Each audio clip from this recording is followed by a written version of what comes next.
अजीज दोस्तों नमस्कार। अजीज दोस्तों, पाकिस्तान में कयामत आई हुई है। पिछले 24 घंटे में बलूचिस्तान और खैबर पख्तूनख्वा में 37 धमाके हुए हैं, जिसमें firing, raids, grenade attack, IED explosions. और यह है कि पाकिस्तान की सरकार ने भी काफ़ी धमाकों को एक्सेप्ट किया है।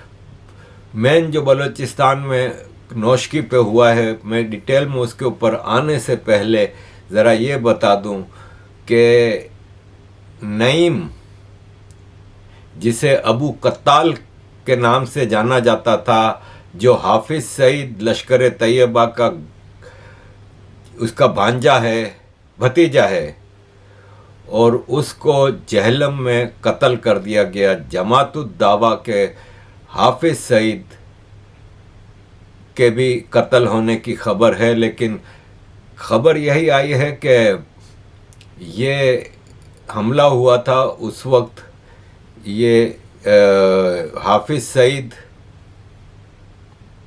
के साथ था नईम अबू कत्ताल, और ये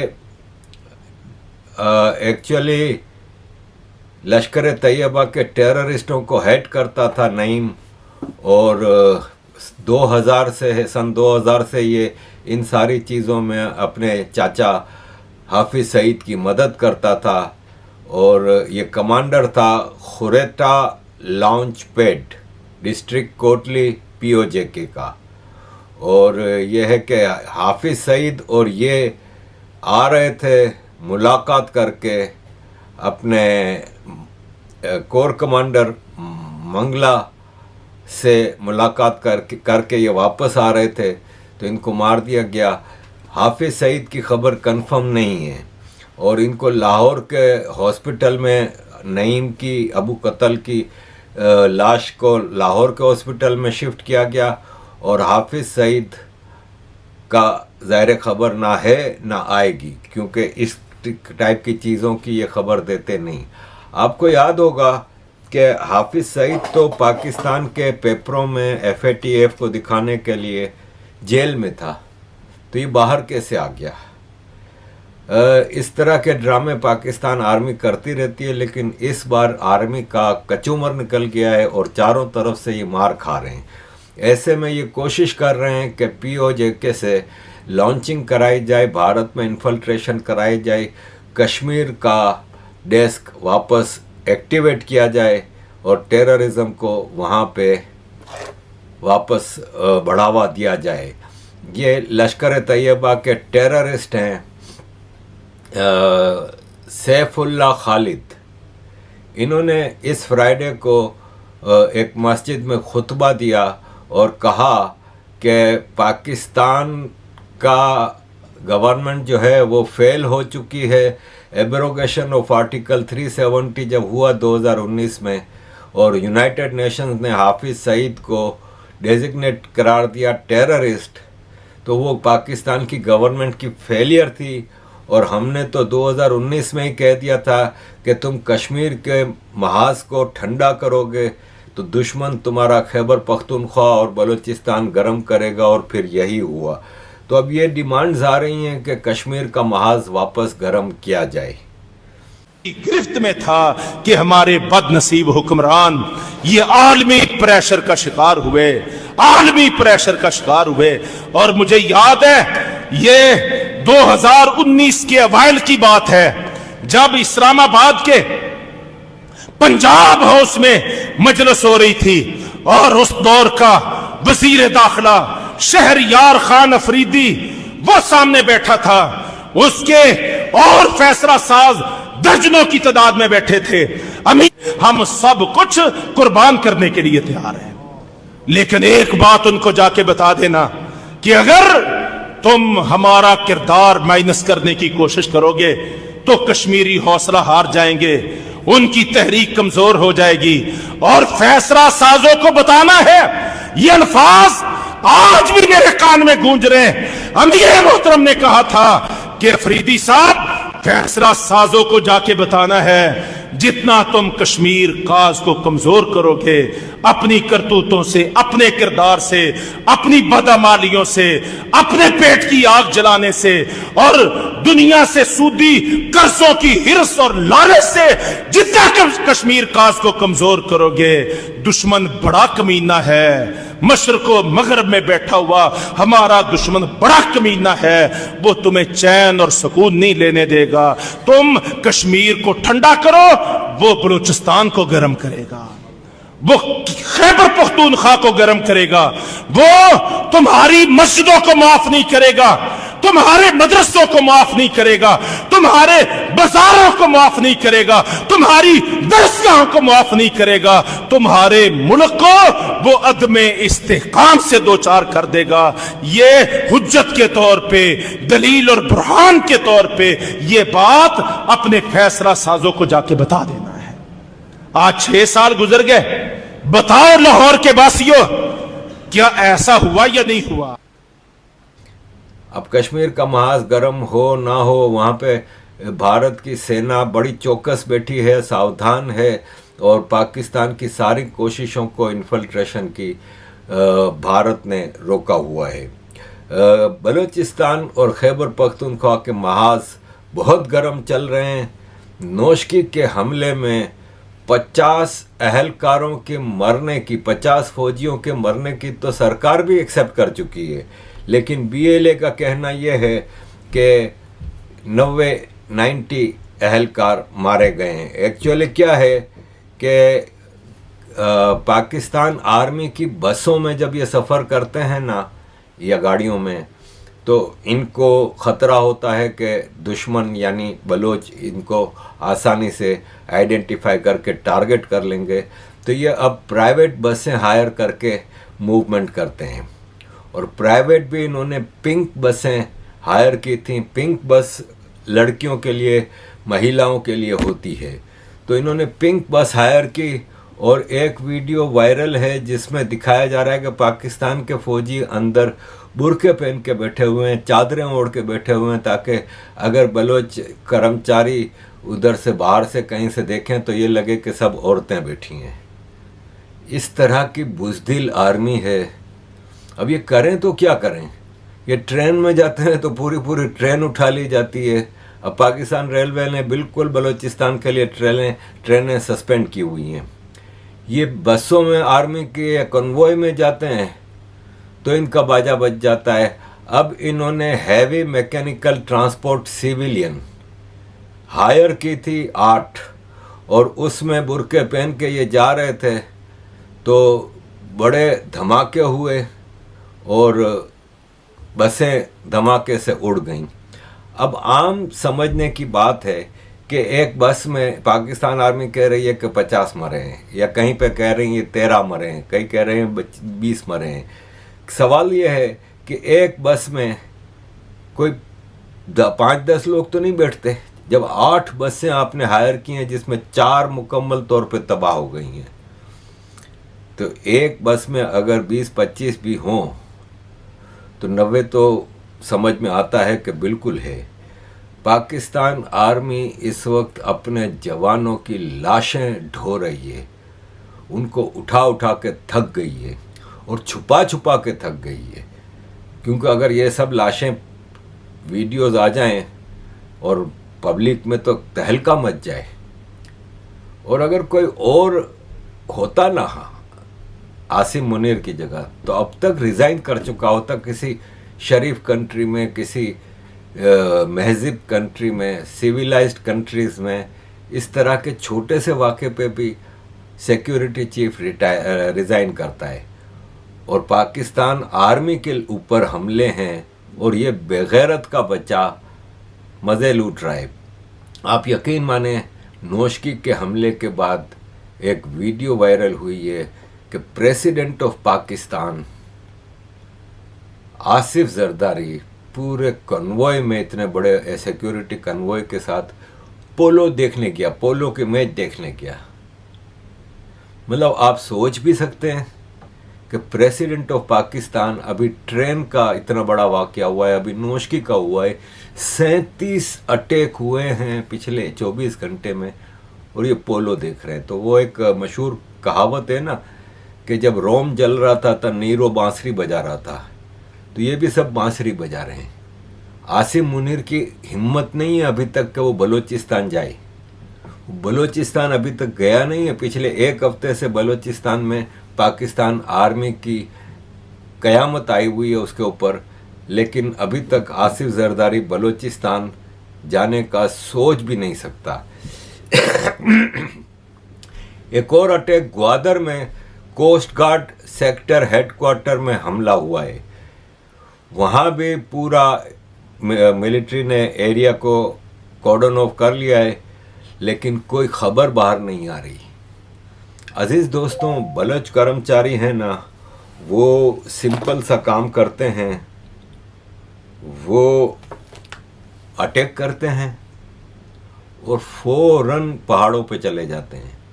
बलूचिस्तान का जो टेरेन है ना, जो ज़मीन है ना, वो इतनी डिफ़िकल्ट है, और पहाड़ों में, गुफाओं में, और फिर जब वो पहाड़ों में चले जाते हैं तो ये तो नहीं है कि जिन्होंने अटैक किया वही है, ऑलरेडी पहाड़ों पे मोर्चे बने हुए होते हैं।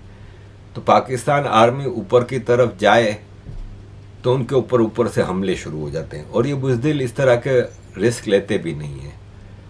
तो अब बलूचिस्तान की तरफ तो पाकिस्तान आर्मी के फौजी मना कर रहे हैं जाने से, उनके घर वाले भी मना कर रहे हैं। देखें, जिहाद से जिंदा वापस आया तो गाजी, मर गया तो शहीद। ये सब होता है जब आप दुश्मन फौज से लड़ रहे होते हैं, काफिर फौज से लड़ रहे होते हैं। यहां तो फौजियों के घर वाले कह रहे हैं कि तुम लोग तो अपने ही मुसलमान पाकिस्तानियों से लड़ रहे हो। तो ये ना जिहाद है, ना तुम शहीद होते हो, ना तुम गाजी होगे, कातिल होगे तुम। तो इनके घर वालों का भी प्रेशर है कि ये लोग तो आराम से अपने फुल सिक्योरिटी में जनरल सारे बैठे हुए हैं, अय्याशियां कर रहे हैं, इनके बच्चे अमेरिका यूरोप में पढ़ रहे हैं, तुम लोगों को बलि का बकरा बनाया हुआ है। जैसे कि मौलाना फजलुर रहमान ने कहा कि हुकूमत ने ट्रंप को बकरा पेश किया, वो जो टेररिस्ट पेश किया था। ट्रंप खुश हुआ, हुकूमत ने ईद मनाई। कल को अपनी नाजायज़ हुकूमत बचाने के लिए हम में से भी किसी को भी बकरा बना के पेश करेंगे, और ये इनकी परंपरा रही है। ये अपने आप को बचाने के लिए, आपको याद होगा मुशर्रफ के दौर में जब पोल खुल गई कि atom bomb north Korea, Libya, Iran को बेचा गया है, तो मुशर्रफ ने डॉक्टर अब्दुल कदीर खान को पेश कर दिया, एक सिविलियन को। इसने बेचा था, उस बेचारे को जलील ख्वार कर दिया, जिसने वाकई एटम बम बनाया था पाकिस्तान का, हॉलैंड से सारी चीज़ें चोरी करके लाया था। वो हॉलैंड का एटमिक उसमें काम कर रहा था, वहाँ से नक्शे, थ्योरीज और चीज़ें लेके आया, और भुट्टो ने उसको बुलाया, और फिर इसने यहाँ पे पाकिस्तान में एटम बम बनाया। लेकिन क्या atom bomb north Korea, Iran और लीबिया को कोई जेब में रख के अब्दुल कदीर खान गया था बेचने? अब्दुल कदीर खान तो पाकिस्तान से कभी फिर निकला ही नहीं। 70s में आया था, इसके बाद से निकला ही नहीं, क्योंकि इसको पता था कि ये इंटरनेशनली वांटेड है। इसने हॉलैंड के सीक्रेट्स चोरी किए थे। तो कौन लेके गया? लेकिन एक आदमी को बलि का बकरा बना के पेश कर दिया गया। अजीज दोस्तों, सिचुएशन अगर हम बलूचिस्तान से भी हट के देखें तो आज सिंध में घोटकी में सिंध असेंबली के मेंबर ऑफ पार्लियामेंट जाम मेहताब की गाड़ी के ऊपर फायरिंग हुई, 2 उसके गार्ड मर गए, जाम मेहताब बच गया। अजीज दोस्तों, इसके अलावा एक रिलीजियस स्कॉलर है पाकिस्तान का, मुफ्ती मुनीर शाकिर। इसने ट्रेन के हमले के बाद पाकिस्तान आर्मी पे बहुत तनकीद की थी कि KPK और बलूचिस्तान में पाकिस्तान आर्मी की पॉलिसीज़ गलत हैं और ये नहीं होना चाहिए, और आर्मी को मतलब खूब उसने वो किया था, मारा गया। मतलब जो आर्मी के साथ हैं उनको नामालूम अफराद मार रहे हैं, यानी जो मौलवी और टेररिस्ट आर्मी के साथ हैं उनको नामालूम अफराद मार रहे हैं, और जो मौलवी इनके खिलाफ चल रहा है या इनकी पॉलिसीज़ को सपोर्ट नहीं करता उसको ये लोग खुद मार देते हैं। अब ये एक बैठा है, इसको खुला छूट दी हुई है। ये साद रिजवी, खादिम गालवी का बेटा, इसकी ऑर्गेनाइजेशन तो टीएलपी, तहरीक लब्बैक पाकिस्तान, फुल टेररिस्ट है। और लाहौर हाई कोर्ट में खड़ा होकर धमकियां दे रहा है कि आर्टिकल 295C पर अगर अमल ना किया तो हमारे पास अलमदीन वाला छड़ा है। अलमदीन पता है ना आपको, वो अंग्रेज़ों के ज़माने में गाजी अलमदीन, इसने एक आदमी को मार दिया था कि जिसने रंगीला रसूल लिखी थी किताब, उसको मार दिया था और फिर अंग्रेज़ों ने उसको फांसी दी थी। ब्लास्फेमी के चक्कर में उसने मारा था, जैसे भारत में कन्हैया लाल को मारा था। अब वो रंगीला रसूल की भी कहानी ये इंजीनियर तारिक से सुन लें, ये भी मौलवी है। कुरान की तफसीर के साथ जो कुछ किया गया उसकी वजह से नॉन मुस्लिम्स के हाथ वो चीज़ें लगी। रंगीला रसूल जो किताब है ये कहाँ से आई है? आप क्या समझते हैं उसने बैठ के नबी इस्लाम के ऊपर इल्ज़ाम लगाया? अब हमारे लोगों को तो पता ही नहीं है, हमारी किताबों से चीज़ें उठाई हैं। आज जितने गैर मुस्लिम रसूलुल्लाह की ज़ात के ऊपर हमले करते हैं ना, तो इसी किस्म की चीज़ें उठा के करते हैं। तो अब साद रिजवी कह रहा है कि हम सारे अहमदियों को मार दें, ख़त्म कर दें, और इस रमज़ान के शुरू से ही टीएलपी वाले अहमदियों की मस्जिदों पे हमले कर रहे हैं, अहमदियों के कब्रस्तानों पे हमले कर रहे हैं, लगातार लगे हुए हैं।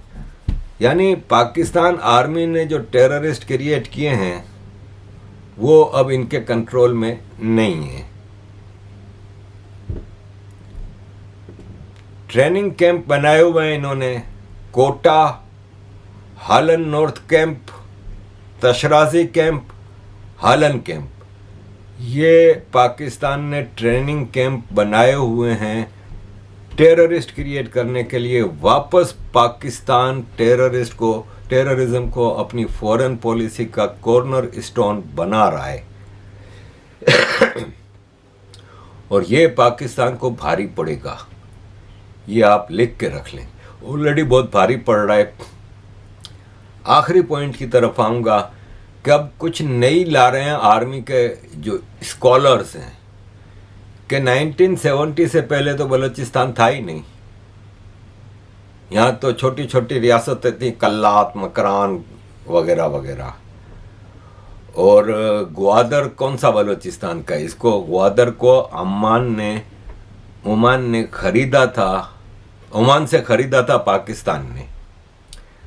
यहाँ पे क्लैरिफिकेशन कर दूं कि 1947 में पाकिस्तान ने खान ऑफ कल्लात से साइन कराया था जो एक्सेशन ट्रीटी गन पॉइंट पे, तो वो क्या था? वो बलूचिस्तान था। पाकिस्तान में 1 यूनिट बनाया था अयूब खान के ज़माने में। अयूब खान के ज़माने में चूँकि ईस्ट पाकिस्तान इतना बड़ा एक प्रोविंस था और वेस्ट पाकिस्तान में 4 प्रोविंस थे, NWFP, बलूचिस्तान, सिंध और पंजाब। तो बलूचिस्तान था। वो अयूब खान या याया खान ने हेजेमनी को तोड़ने के लिए ईस्ट पाकिस्तान की, वेस्ट पाकिस्तान के 4 प्रोविंस को ख़त्म कर दिया और वेस्ट पाकिस्तान को एक प्रोविंस बना दिया।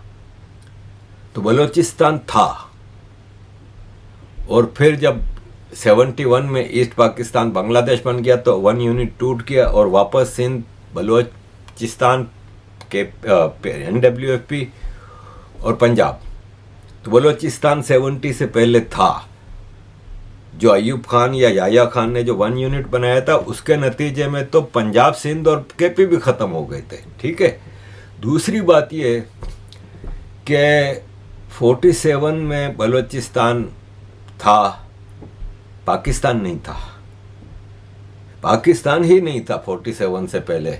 ख़ासतौर पर ये डब्बू चौधरी है ना, जो मैं आपको याद होगा कि इमरान खान के इलेक्शन से पहले, जब इमरान खान प्राइम मिनिस्टर बना था, उस इलेक्शन से पहले जब ये डब्बू चौधरी ने अपनी ट्रेन चेंज की थी और इमरान खान की पार्टी में आ गया था, तो मैंने आपको डब्बू चौधरी की उस वक्त भी पूरी डिटेल बताई थी हिस्ट्री के साथ कि ये हर हुकूमत में होता है।